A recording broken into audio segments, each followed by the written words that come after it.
आगे बढ़ते हैं। यूपी के सीतापुर से बड़ी खबर सामने आ रही है, जहां पर बुलडोजर एक्शन की बात कही जा रही है। गैर कानूनी तामीर पर 211 लोगों को नोटिस जारी किया गया है। 7 दिन के अंदर घर खाली करने को कहा गया है।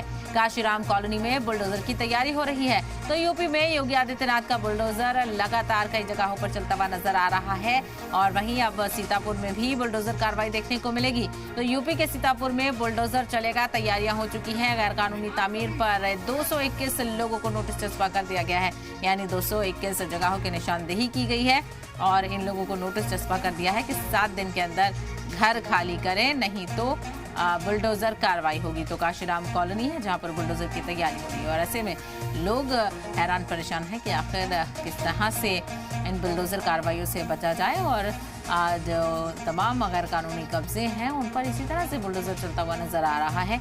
और यूपी में तो बुलडोजर कार्रवाई उरूज पर है और दूसरी रियासतें भी यूपी से तरगीब हासिल करके बुलडोजर कार्रवाई में आगे बढ़ रही हैं। तो योगी का बुलडोजर अब सीतापुर में चलने की बारी है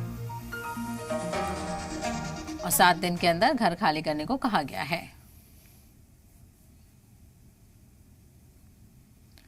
यूपी में लगातार मदरसों पर कार्रवाई जारी है। गैर कानूनी बताकर उन्हें मुनहदिम किया जा रहा है। नेपाल सरहद से सटे जिलों में सीएम योगी की हिदायत पर अब तक 60 दिनों में 130 मजहबी और दीगर तामीरात को मुनहदिम किया गया है।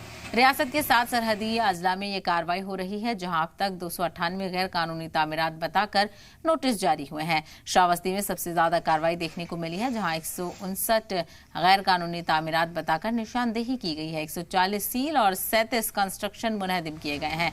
महाराजगंज में 31, बलरामपुर में 21, सिद्धार्थनगर में भी 21, बहराइच में 15, लखीमपुर में 3 और पीलीभीत में 2 तामीरात को मुनहदिम किया गया है, जिनमें मदरसे, मस्जिद, दरगाह और मजार शामिल हैं।